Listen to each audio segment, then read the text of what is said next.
Call the July 15th Park District meeting to order. First item on the agenda is the election of officers. I'll open the floor for presidential nominations. I'll nominate Jerry Rosted for president. Second. And this is just nomination, Yeah. so So then, yeah, accept. I'll accept. Okay. Any other nominations? move to close nominations and to approve unanimous ballot. So moved. Okay. Jeff, please pull the board. Commissioner Griggs, Aye. Commissioner Deutsch, Aye. Commissioner Dawson, Aye. Commissioner Popacek, Aye. Motion carries. Commissioners, as part of the election of officers, we'll have to update our banking resolution. So I just have it here. I'll have Jerry sign at the end, and then it's just the same resolution that we signed a couple months ago, naming me as treasurer. So All right. Little musical chairs here.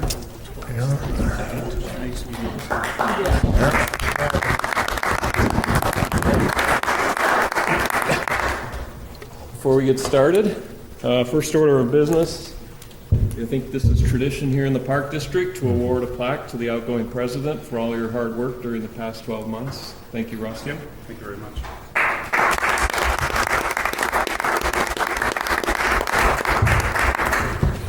Awfully big shoes to fill. All right, so the second order on the agenda is to elect a vice president of the board. Do we have any nominations? Go ahead. No, you go ahead. All right, I nominate Stacy Griggs for vice president. Second. There's a motion and a second.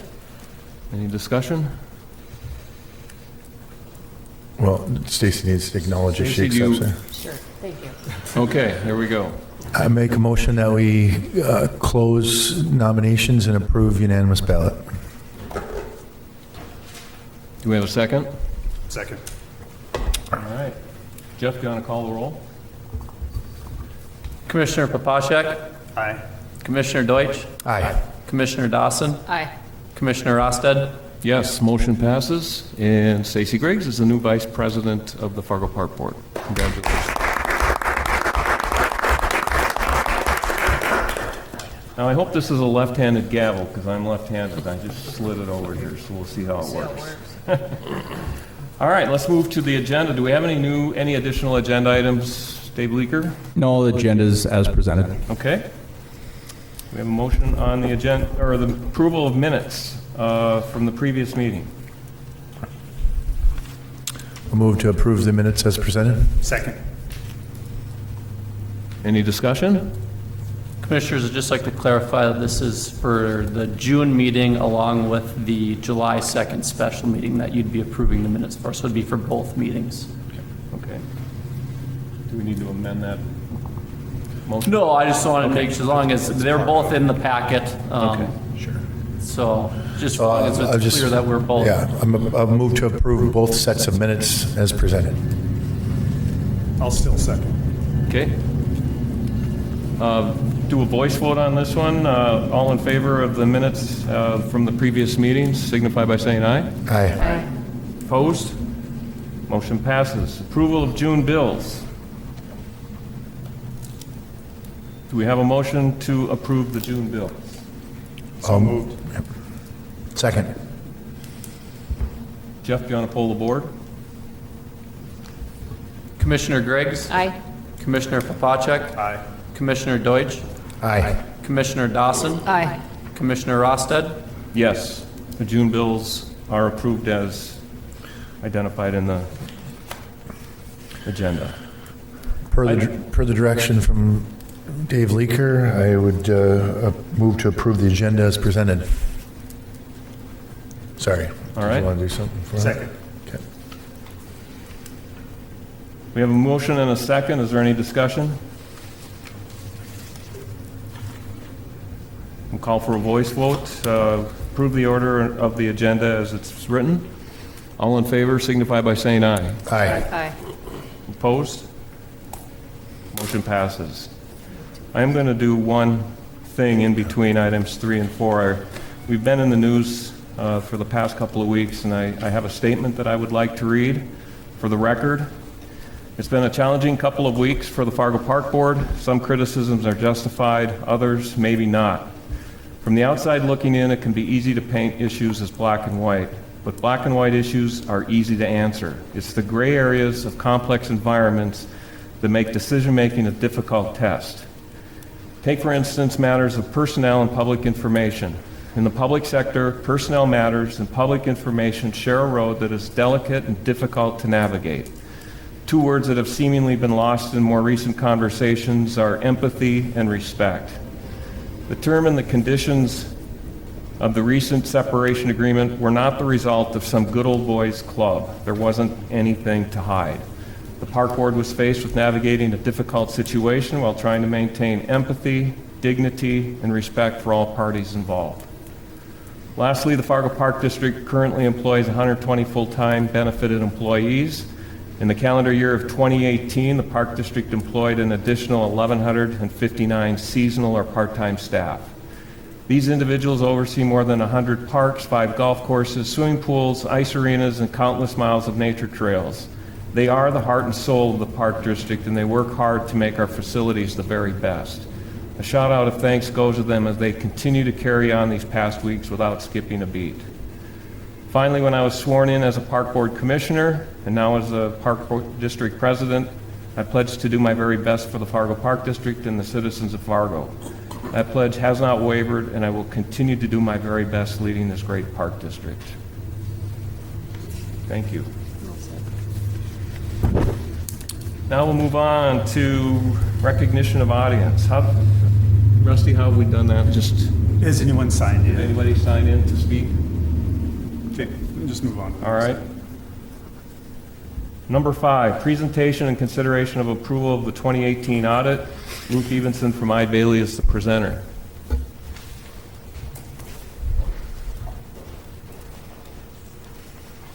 Thank you.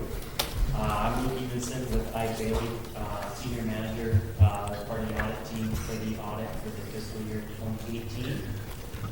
Today we're going to be presenting the audit, but mostly the executive summary of the audit. I believe everybody has a copy in front of them. It's the smaller of the 2 bound documents. If you want to, have a character insomnia, I can joke around. The bigger bound document is what you should start taking. But anyways, we'll start with the executive summary. This is a pared down version of the audit, and we feel there's better information for you guys to understand and see some trends. So anyways, if we want to flip open to page 1, we can start. On page 1, we do have the purpose of the executive summary documented. You can read through that if you'd like, but basically, like I said, we feel it gives a better analysis, see some trends, maybe some look-back information, whereas the financial statements that are prepared for the fiscal year 2018 just show one. So we feel that the executive summary is a better document to present to all of you. So the whole reason I'm here is the middle of the page, audit opinion. I. Bailey is brought in to give an opinion on financial statements for the Park District and for the fiscal year 2018. We gave a clean audit opinion.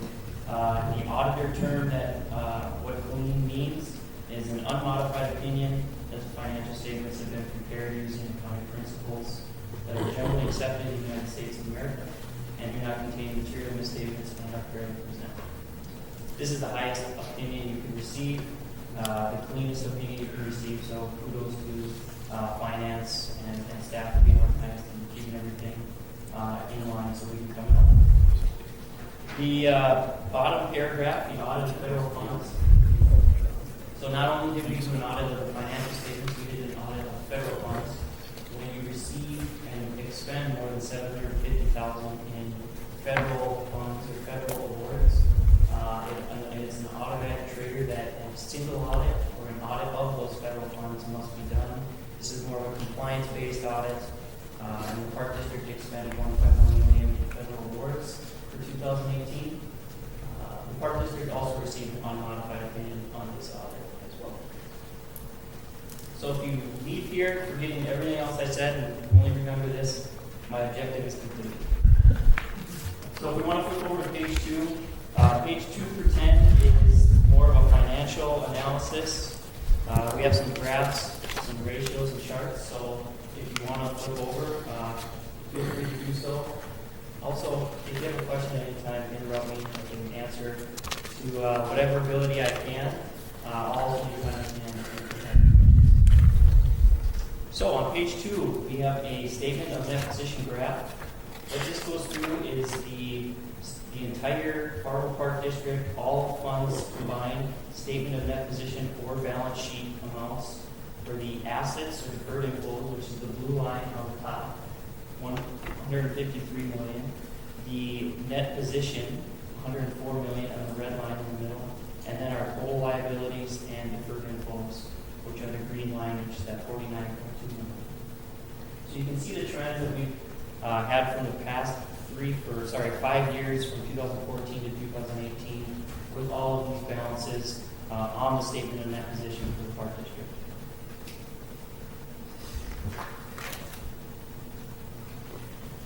With that being said, we'll flip over to page 3. So on page 3, we have a little bit more of a financial analysis page on what we call liquidity. Liquidity is the ability of an organization to pay short-term financial obligations with current cash and cash equivalents. It talks a little bit about that in the paragraph above and shows what the equation is right above the graph. Now this also includes all funds for the Park District, so everything combined into one. And we pump out a ratio of, for 2018, of 3.07. So what does that mean? So for every short-term obligation, whether it's accounts payable, current debt, or any other current liability, we have $3.1 in cash and cash equivalents. Now we might see this line decreasing, and it's the lowest it has been in 4 years, 5 years. But whatever 3.07 is a pretty strong position. So for every short-term liability dollar, we have 3.07 in cash and cash equivalent to pay for that short-term obligation. And it talks a little bit about what the liquidity ratio is down below on the page. The number we're trying to hit is 1.0, and as you can see, the Park District has met and surpassed that.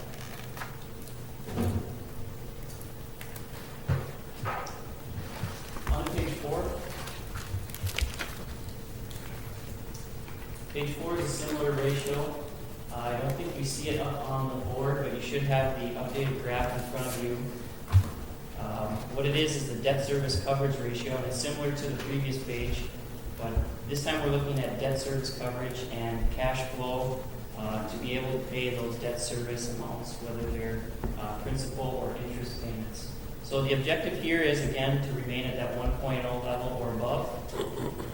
So for the governmental funds, which is the blue line, we have the general fund and the debt service fund, as those are the only two funds that include long-term debt in them and make principal payments. And then the business type activities is the Courts Plus fund in green.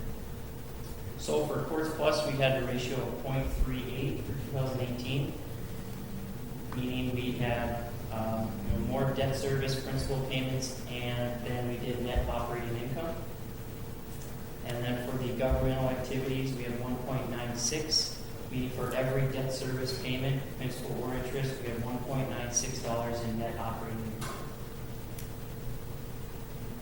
One thing I do want to note is for the Courts Plus figure, we did include the general fund transfer in with that 0.38. Otherwise, I think that would be below zero because we had an operating loss in the cap in the Courts Plus business type activity.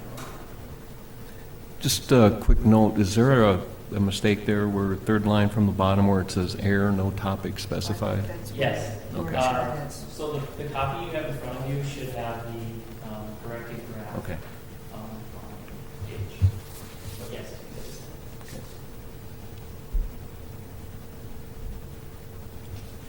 We want to flip to page 5. You know, previous pages we were talking about the Fargo Park District as a whole. Now we'll get into more of the fund analysis. Page 5 is a general fund operations analysis. Pretty straightforward with our revenue graph on top with the 4 different types of revenues and the expenditure graph on bottom with the several different types of expenditures. So if we look on top, we had taxes as our highest revenue dollar amount in blue, 11.7 million. Charges for services, that includes rental fees, golf course fees, such things like that, in green at 5.5. And the intergovernmental, which is the state and federal funding or local funding from the counties at 2.8 million. And any other items, which is mostly investment income and investment returns at 579,000. That totals a general fund revenue of 20.8 million. Down below we have our expenditures. We have everything lumped into, or not lumped, but current, that is the salaries and wages and health insurance, personnel costs. The green line is the transfers out. Those technically aren't an expenditure, but they are an outflow of cash to other funds, mainly to capital projects fund, which we'll see here in the next couple of pages. And then we also have our debt service payments and our capital outlay, which are capital items, fixed asset in nature that will be.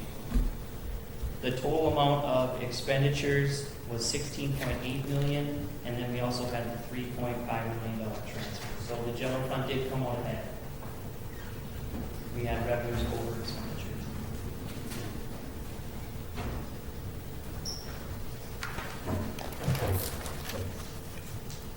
On page 6, pretty simple graph on page 6. More of a look back at what our unrestricted fund balance is for the general fund. And what this graph represents is what is our unrestricted fund balance, or what is our funds that we can spend on or that are unrestricted in the future in comparison to what our annual expenditures are. So our unrestricted fund balance at the end of 2018 was 4.1 million, you see at the bottom of the page. In relation to what our annual expenditures were for the general fund, that's about 25%. So we have about 3 months of our annual expenditures included in our general fund unrestricted fund balance. And we see that has increased over the past 4 years here to where that number is now 25.1%.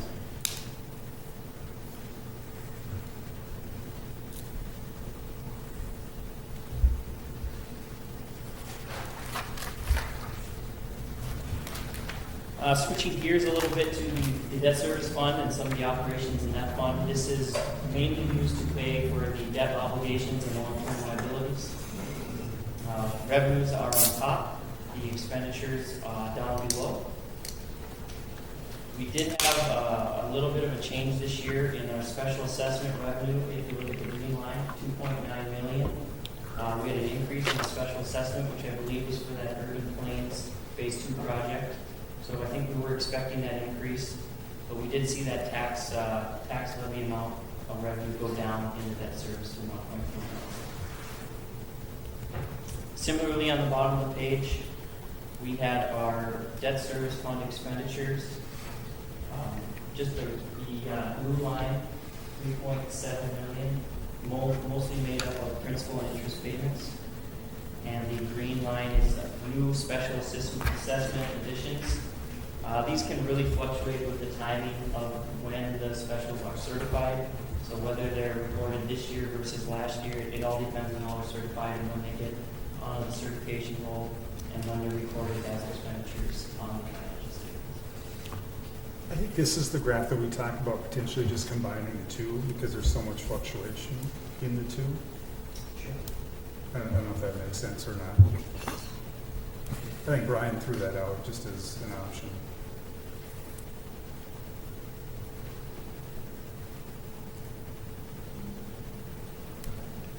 Good feedback, thank you. Any other questions?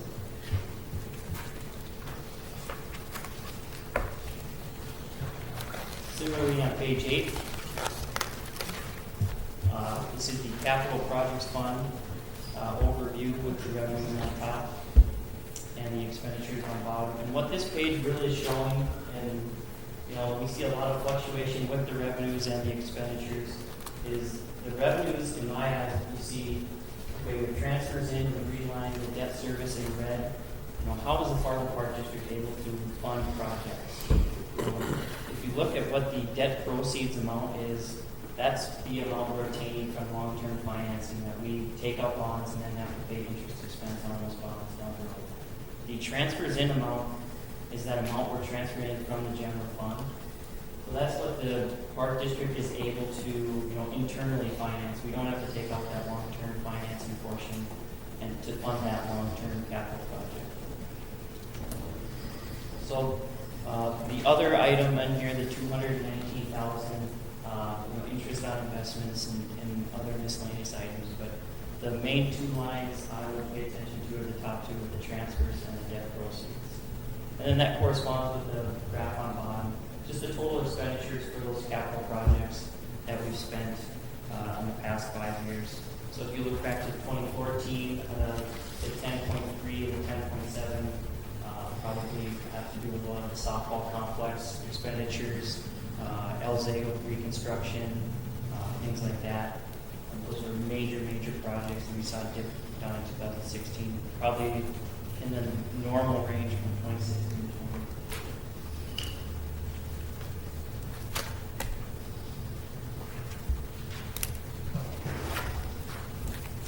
Moving on to page 9.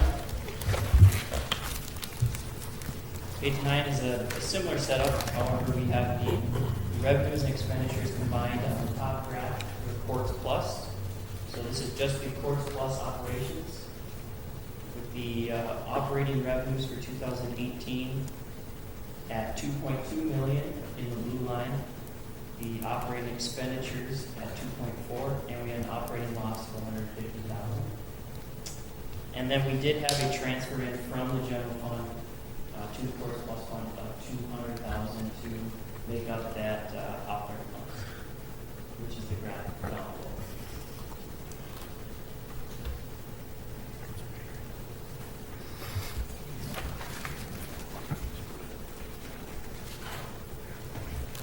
And then finally, on page 10 is the overview for Valley Senior Services.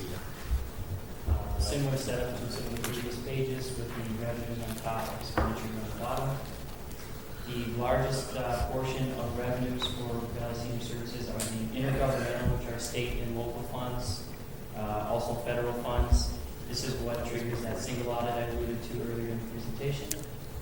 We do have charges for services for meals served in the green line of $876,000, and then that other category of $194,000.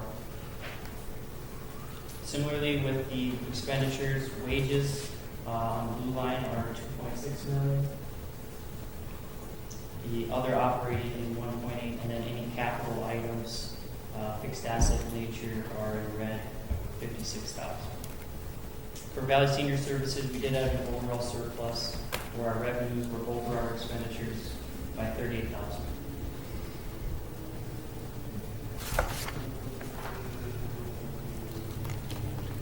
With that, that ends the formal executive summary. If anybody has any questions on that, or the audit in general, I'll be happy to answer them.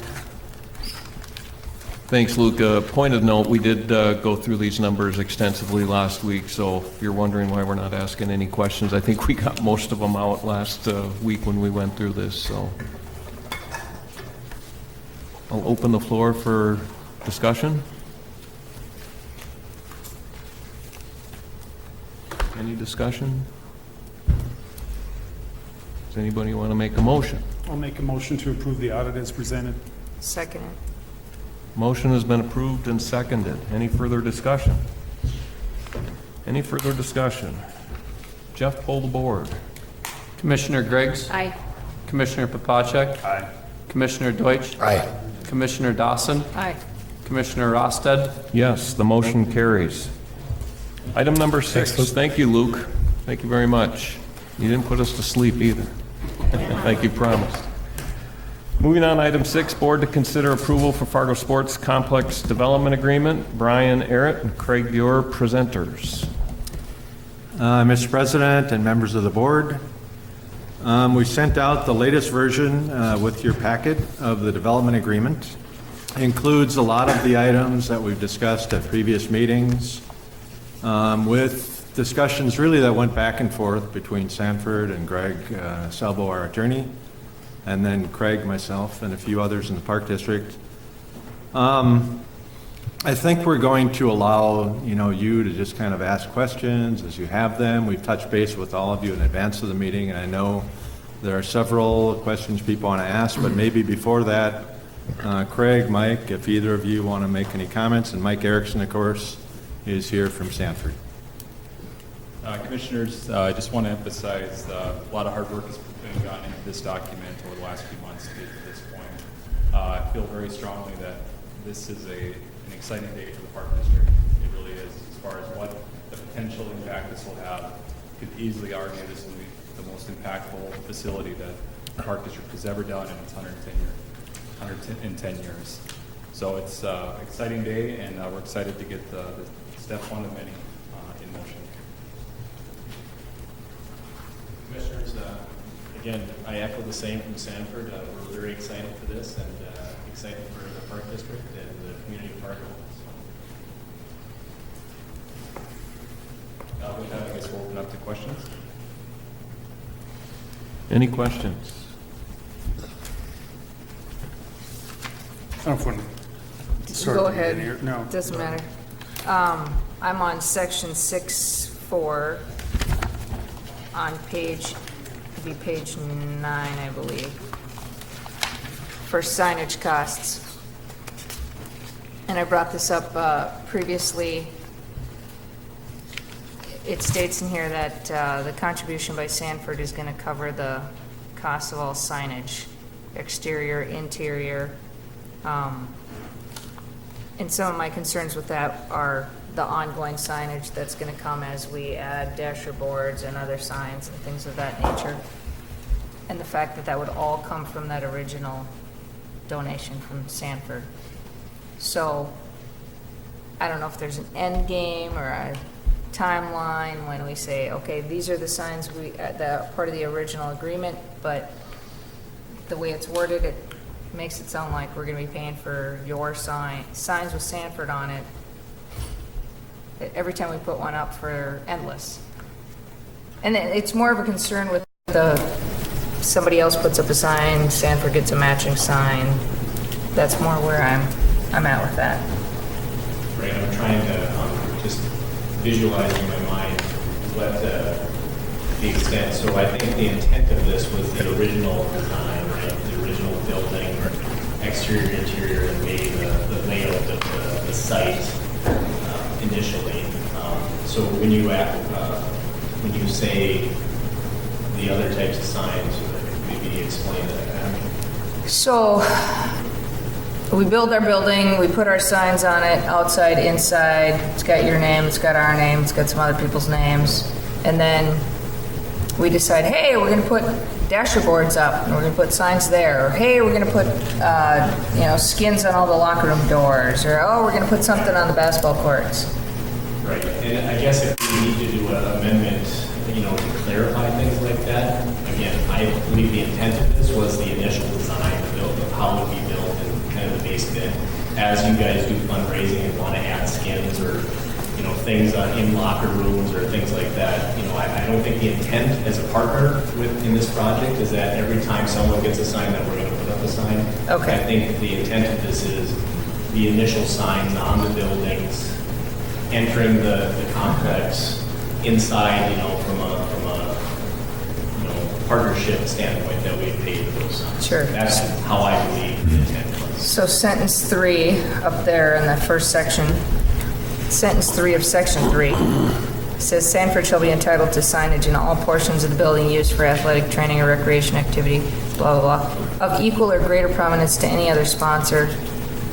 So that's what I'm thinking. That's the impression I'm getting is we put up a sign for, ABC Construction, Right, Sanford's and- going to have a and, sign. We're writing this too, we're just leaving flexibility because we haven't designed it. We don't know where everything's going to go. And I think we're trying to protect all the parties right here saying we are a big partner in this project and we want to make sure that we get that correct, no we're hiring the right hands. And I don't have a problem with you having signage everywhere else in the building, but in the signage cost, it refers to the fact that we're going to be paying for the signs every time a Sanford sign goes up. The Park District's paying for that sign. It says the cost of all Sanford signage under sections V2 and 6.2 and 6.3, as well as any freestanding marquee signs for the Sanford Sports Complex shall be included in the Sanford contribution. So you make the contribution, and then till the end of time, we're paying for signs that say Sanford on. Are you get where I'm coming? Yeah, I can see how you could read it that way. I don't think that's the intent. The intent, I mean, I think as a partner, if we want to put more signs up, I think Sanford's fine paying for those signs. We have no problem with that. If we have to amend that and clarify that, I think we'd be willing to do that. Okay. You know, and I think that's a great kind of lead in too, because we did leave the signage kind of language pretty vague because we do not have things designed and developed, and we don't have all our kind of founding partners and sponsors with that. One of the things we've been very clear with too is our Choice Financial Partnership.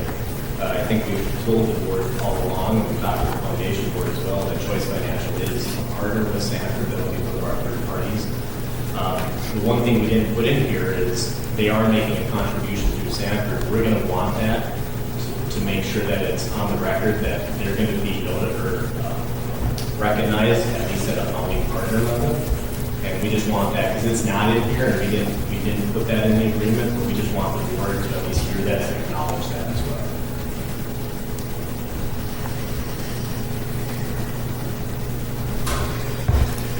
Other questions? Are you, Oh, I got a list. you got a list? All right.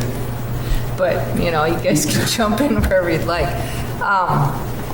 Another question I have is in section 5 right there. It says, the last sentence, the Park District agrees that under no circumstances will any signage be permitted in the building, on the building, or anywhere on the project plan which advertises, promotes, or otherwise identifies any provider of healthcare, therapy, fitness, or wellness services other than Sanford. I get that.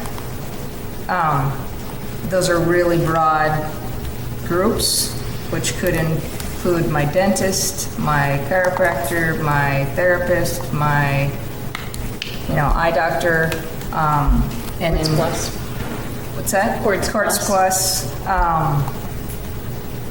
And one concern I would have is there will be a lot of those people in the community, a lot of those small business owners who maybe are super fans of basketball and want to do something with the basketball courts, or super fans of hockey and want something with the hockey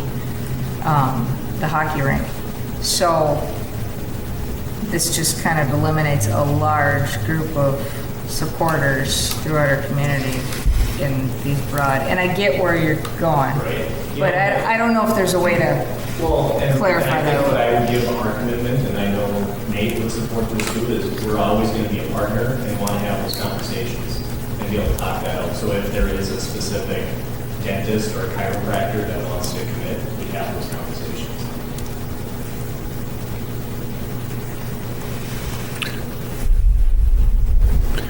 I don't know how it can be massaged, so we're not coming to you every time we're trying to sell someone that might be a conflict. And I get where you're coming from, but if there's an easier way to phrase that.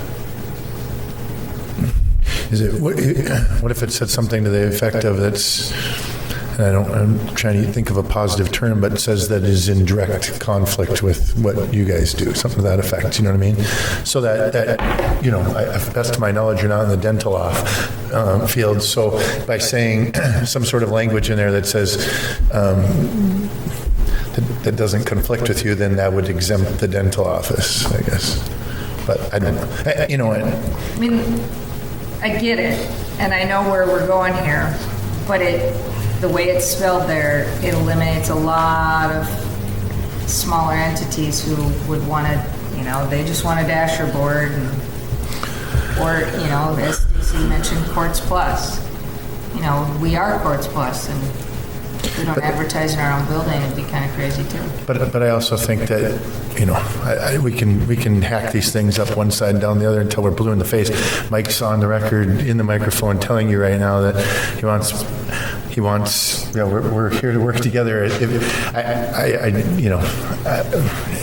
To split hairs over things like that, I don't think is their intention anyway whatsoever. I'm all about the idea of putting a word or whatever in there to clarify that, but I know that would be completely contradicting to your mission here to go splitting hairs over silly things like that. So I don't know. I mean, is there a term we can use to put in there right now? I mean, Well, Nate's the lawyer that do you mind if I? no, absolutely, Nate. Come on up, buddy. I won't leave my hand on here.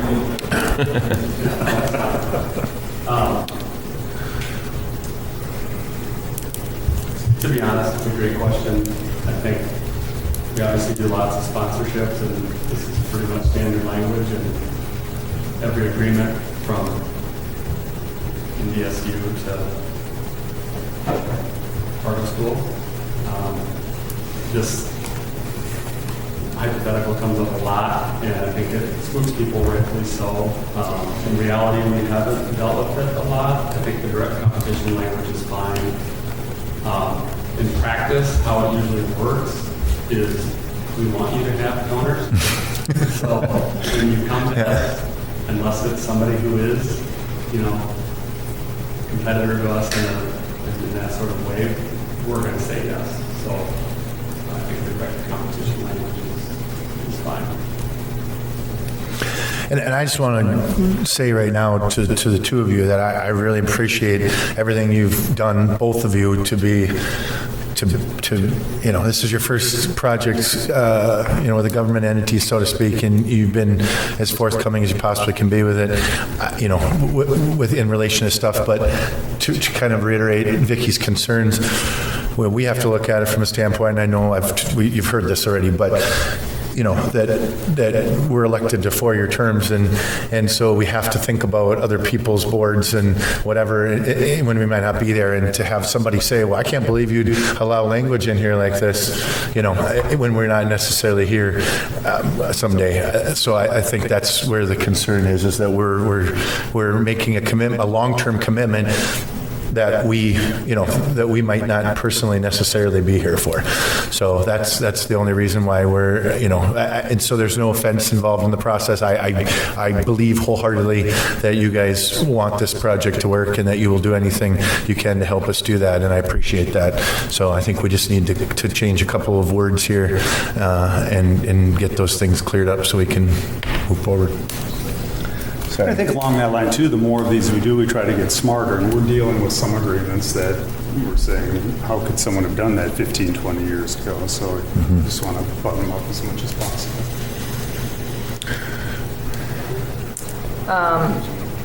I've mentioned this as well to other people here. There's no end date to the naming rights piece of this, and we're dealing with that with other places as well, and because there isn't an agreement, and there should be something. I don't have anything necessarily in mind, but I think it should be spelled out somewhere, so years from now we don't say, oh, we're still calling this thing Sanford.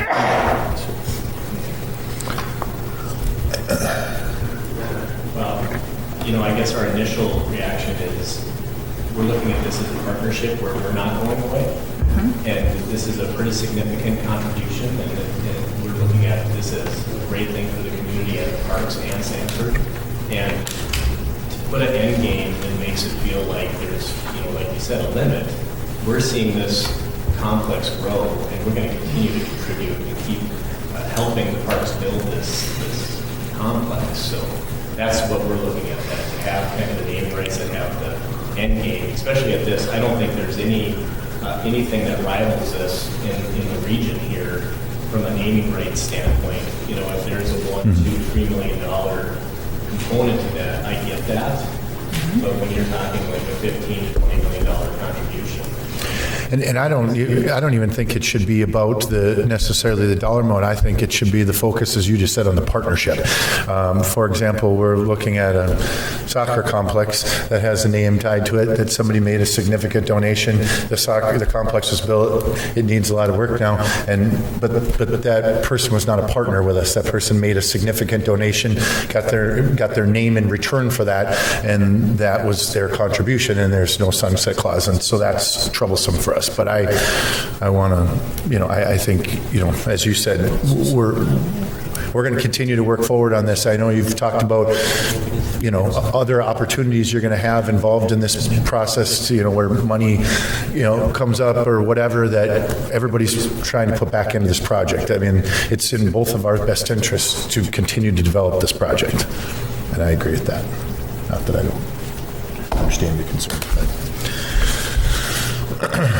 Further Exhibit C, and I don't think this is in the original agreement, and I get what we're saying here, but I don't know as commissioners if we want this as part of the project. We're saying the parties acknowledge the Park District also currently contemplates including an indoor walking track, but is not required to construct this feature.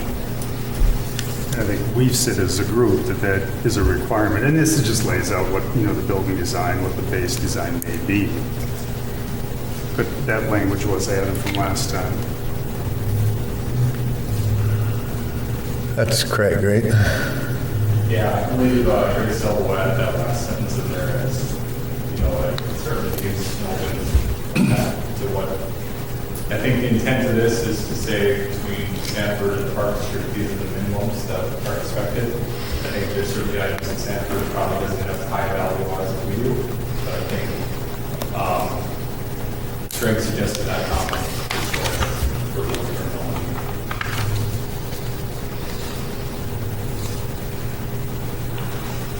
At the end of the day, that's for us to. Protect parks. Yeah, that's what I mean. It's on us. They don't have to.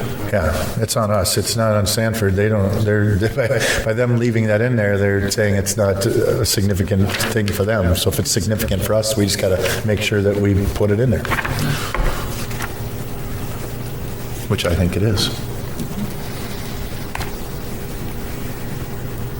We talked last time about including an operating agreement and the budget. And I don't know what the thought is not having those in this latest draft. I think before the operating agreement was Exhibit D, and the budget was E. Now we just see there's no budget for nothing for Exhibit D, the project budget. As far as the operating or lease agreements, I think the more we talked about it between Sanford Legal and Silvo, there's certainly a lot. Until the design is complete, we would have to change a lot of things at that point. So I think we have a template of that well in place. It's just the square footages are adjusted or number of courts or those types of things. In Greg's opinion, would change the agreement significantly. So I think it's agreed upon both sides that we can have the design with that complete. And budget, I think that's to be determined, and the minimums that we have listed there is the core of what this project will be. And as we go through design and capital fundraising, that gives us the option, at that time, we can determine the final budget of the project.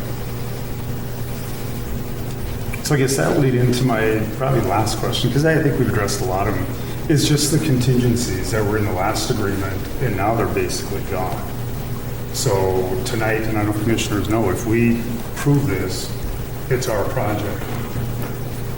We met last week and said, this buys us some time, kind of gives us a chance to set the reset button, pause, see where we are with our capital projects, make sure that this balances with everything else. But this language right now, the contingencies are taken out.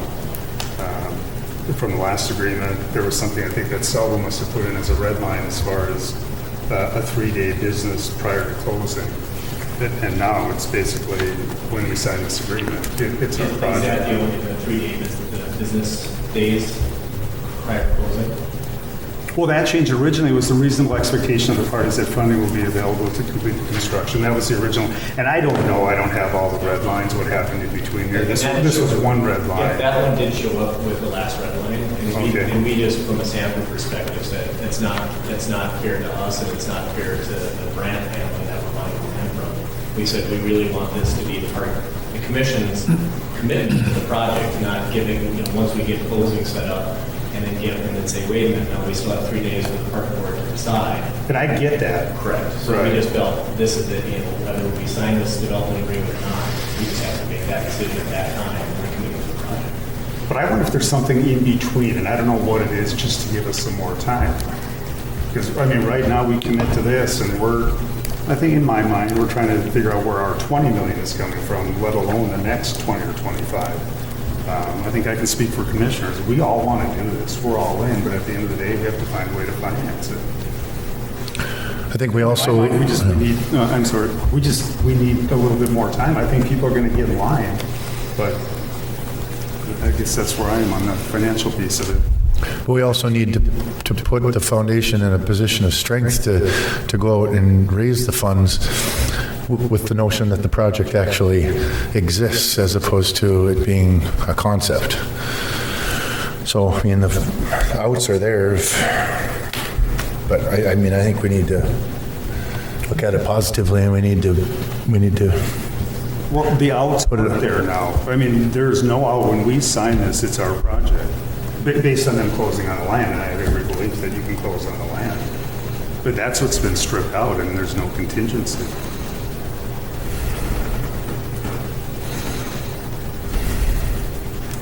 I think I think it's page 4, where we talk about kind of the process when funds are available. Sure, it's on the bottom of page 4, section 3, item 1, contingencies. Excuse me. Says construction for the building site will begin as soon as practicable upon completion of the land exchange. Practicable, in Greg's opinion, is a pretty broad word. So that doesn't mean construction is going to begin this year, next year, or But any read the date certain. contingencies, read the section above that, where, I mean, the contingencies, there's nothing there. It's our project. And as it goes out further, construction isn't going to cost any less. But construction will begin when practicable, and that's going to be based on us putting the funds together, is the way I read it. I'm just telling you how I feel about it. Under the contingencies portion? Or I don't even know where you are. I'm looking at the contingencies, the very last sentence in that section.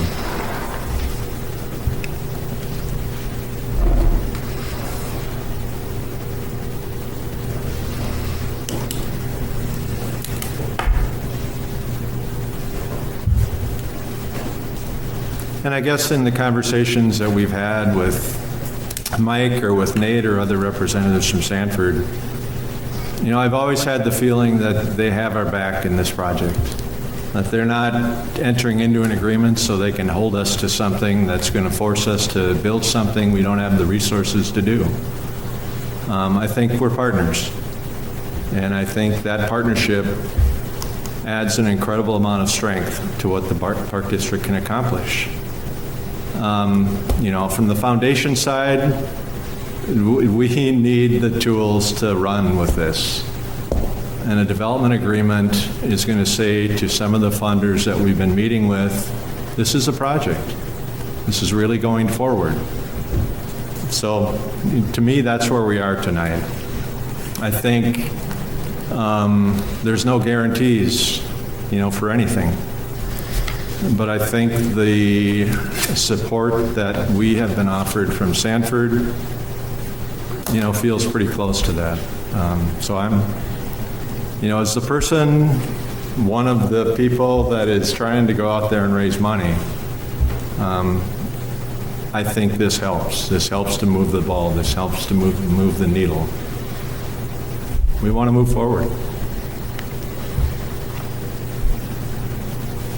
I guess, like I said, too, I think you have 5 people up here that want to move forward, too, and maybe other commissioners are in a different spot than I am, but when I'm representing a taxpayer, I can't go on the hook and say that we're on the hook for this, but I have no idea how we're going to finance it. And where's the balance between capital projects, between staffing, between programming, between everything else that we need to do. And I certainly respect the position that each of the commissioners are in, with this project. I can only tell you how I feel as a person that's worked, for many, many years for the Park District and has worked in a real serious way on this project. I'm willing to stake a small portion of my career on making this project a reality. I mean, I'm towards the end of my career, so I don't know how much of a promise or commitment that is. But I don't take lightly saying that I think this project can be accomplished. And I understand, the role that we each have to play here. I'm just giving you my opinion and how I honestly feel about it.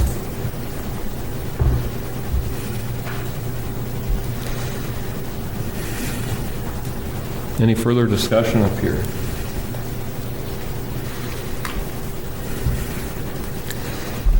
I'll just echo some of Brian's comments. I feel the same way, that I've got a lot of confidence. There's a risk here, absolutely. This is a big project. Probably, I think it's been said a few times, it's probably the biggest project we'll take on here in the district, in the history of the Fargo Park District. And yet at the same time, I look at the potential outcomes and what we can do for the community, and it gets me pretty excited. So I think that, we're at a point where we need to take that next step or not take the next step, I guess, depending upon how the vote goes. But it seems like we've talked about it long enough. We need to do something. We need to take that next step or not. And so I think that, I think that we've got a potential great opportunity here. So I'm starting to ramble now, but I think I got my point across.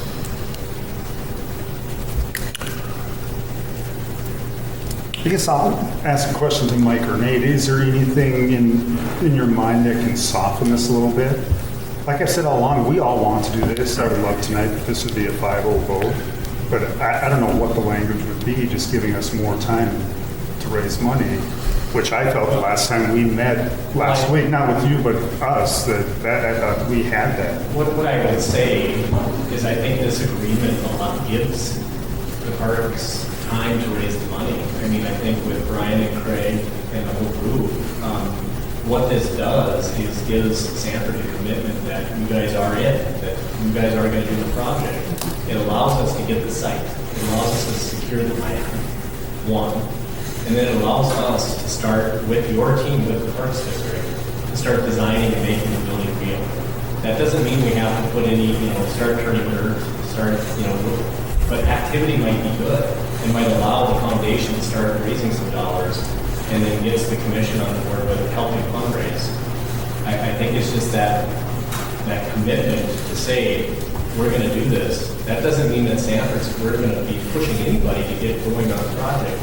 We know that we have now a timeline, and whether that's next fall, a year from next spring, we'll put the appropriate timelines, but let's get the project designed and then figure out when we can bid.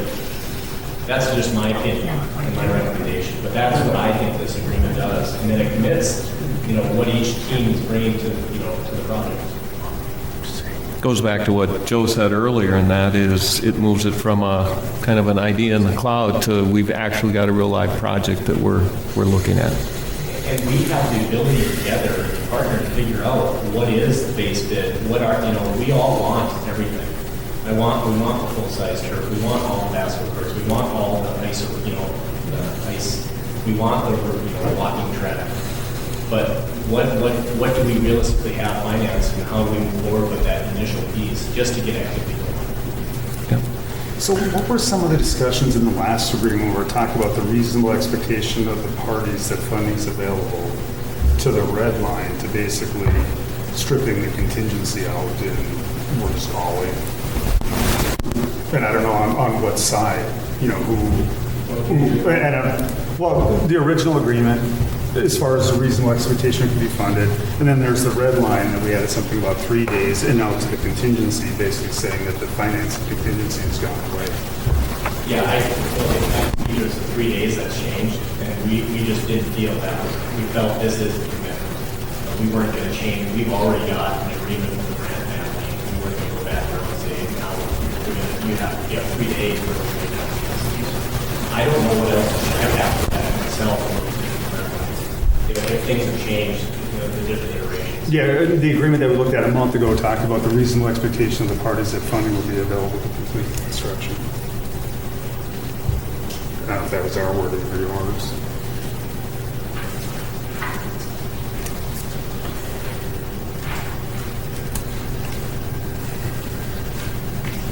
So signing this agreement makes it real, and it gives the foundation the authority to go into the community and say, this is a project we're partnering with Sanford to complete, and we need to raise X as to not have to tax our citizens to cover, but it makes the project real and gives credibility to Craig and Brian going out into the community. The line where it says construction will begin as soon as practicable leaves a wide open number. It doesn't say we assume that will be practicable or in 5 years. It says practicable. When we can cover everything we have to take care of for the Park District and all of our partners currently, and what we need to do to move forward in the future with this project. Comprehending that correctly? Okay. Because right now we've kind of got this idea, and we have a lot of people interested in the idea, but, you know, a new one could come along. And this kind of inks the deal. No longer a pencil sketch, it's a real, maybe there isn't a drawing in the agreement, and maybe that's a good thing. You're not locked into something specific. Maybe something comes along or some donor comes along and they really want to have, I don't know, cricket field. And that's important. And we say, well, we can't do it because this is our deal. So we keep that page blank. But it's a future decision, and it is very scary to do. And it's something we don't want to strap our current system under. And it is frightening because we aren't all here forever. There's a whole new group of people coming in at some point. And but if we don't make a decision, we're going nowhere. Another 30 days or whatever we do, and it kind of straps the foundation into a gray area, so to speak. Well, and I remember when some conversations that we had with Fargo Youth Baseball. We talked about some potential projects, but we never really crossed that threshold, that line that said, yes, we are going to commit and do this. And so what happened was, and Brian's sitting here, he lost out on some opportunity of some money to help pay for the project because his thing back to me was at the time is, I just need a commitment. It can be next year, it can be this year, but I just need the district to make a commitment so I know where it stands. And I feel like we're at that same threshold here too, that we either need to decide and make a commitment or to be in that wishy-washy gray area is a difficult place for everybody involved. So I'm going to make a motion to approve. We going to put a caveat in there about in the language about you know what I'm talking about, the direct competition, something to that effect. With that added in there. Was there any other things that people that we talked about that we?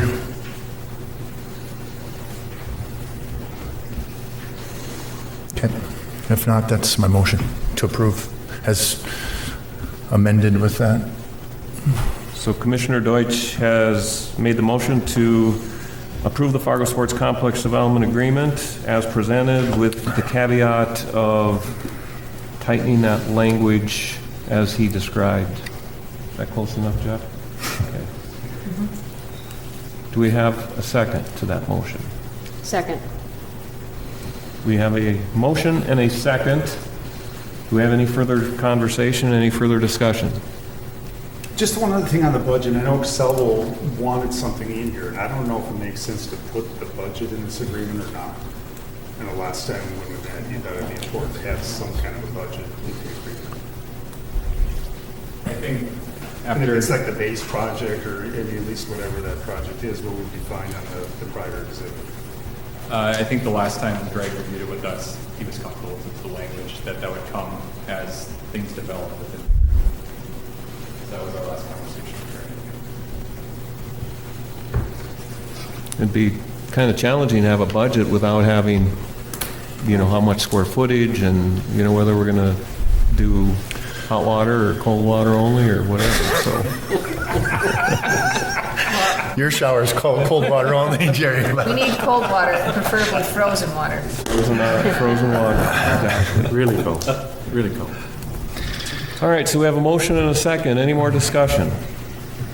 I guess I'll just make this comment. I'm behind this 100%. I'm just not there on the finance side. So I think we can do it. It's just, I just can't commit right now, but let's go at it full speed. Anybody else? Jeff, poll the board. Commissioner Griggs, Aye. Commissioner Papacek, Nay. Commissioner Deutsch, Aye. Commissioner Dawson, Aye. Commissioner Rosted. Yes, the motion passes 4-1. Thank you very much, gentlemen, and Thank you. I just want to reiterate, I'm excited to work with you guys. I appreciate your commitments, and let's move forward positively. Brian and Craig, ball's in your court. Go find those partners, and let's get this thing built. Great work, everyone. Yep. Thank you. Item 7, board to consider for approval a joint use agreement between Fargo Park District and West Fargo Public Schools for the installation of exercise equipment at Deer Creek School. Operations Director David Beats to present. Thank you, Mr. President. Commissioners, in your packet, you should have information for a joint use agreement that would take place between us, the Fargo Park District, and the West Fargo School District. What this agreement is we have development down in the Deer Creek neighborhood. The West Fargo School District is building a new elementary school there.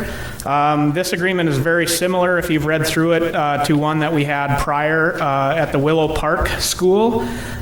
Basically, what this agreement spells out is we would enter into an agreement with the West Fargo School District to add 2 different nods or modules of exercise equipment consisting of 4 units at each module. We have received funds from the developer in the area as a cash in lieu, as we do have our existing Deer Creek Park, just about a block away from where this school is going. So we have funds that we've secured from the developer that would essentially pay for the exercise equipment. The contribution that we would have would be to do a little bit of concrete work and then perpetual maintenance, which is very similar to the Willow Park agreement that we had last year. So that's kind of the agreement in a nutshell. I'd be happy to try and answer any questions you may have. It's tough to gauge usage, but we had this equipment around Blue Cross, right? And I don't know what the park is or school is. Didn't we do something like this? We did, and that's the Willow Park one that I'm alluding to. Okay. Yep. And we also have, several other areas around town. We don't have a real accurate gauge to gauge usage, but we do have comments that we've received from the public, and this is something that they're, very much happy with. The developer, was very, very much on board with this. The West Fargo School District was on board with this, so they see merit in it.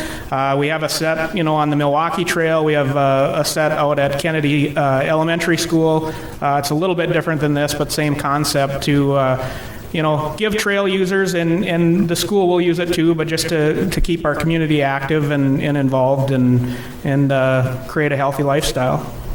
Can you gauge usage? It's one of those that this would be great to do, and then you find out it's out there, people don't use it, and hopefully we learn from it. And Right, and we don't add more if we need to, or just stop doing it and do something different. We don't really have a great way to do that right now, other than just the comments that we do receive, and we're starting to, track some of those with our new software we received. We have that ability to identify and pull information as to what people are asking for, but right now we don't really have a great measurement of that. Do we, lifespan of this product, pieces of equipment, do they take, I don't know, I've never seen anything like, I've seen this, but not, I'm just curious, how does it stand out? It's very similar. The oldest pieces we have are on the Milwaukee Trail, as I mentioned, and I want to say that those are, around 12 years old, I would say, 12 to 15 They years. were given to us. If they thought so highly of it that they gave it to us and said that if we didn't like it, they wouldn't bill us. And people, Discount. Who did? The supplier? yeah. They gave it to us up front and said if you hated it, that they wouldn't charge you for it. But at the end of the day, they were used and enjoyed because they're by Quartz Plus. Right? Yeah, we used to have classes out there. It was a demo piece that they used to take to trade shows and stuff, and they gave us a pretty good discount on it. They said if you Sure. like it. And longevity-wise, we do very minimal maintenance on that set. It hasn't been anything, out of the ordinary. They're manufactured by the same manufacturers that manufacture playground equipment, and we have a lot more repairs on just the general playground equipment as compared to the exercise equipment. Okay. That's interesting. Good. I'm sure it is hard to gauge, but it's really fun to go along a trail that has this. And maybe you're doing, arms one day, so you do the arm things, and you do the legs the next day, but you're out walking, and it's good for.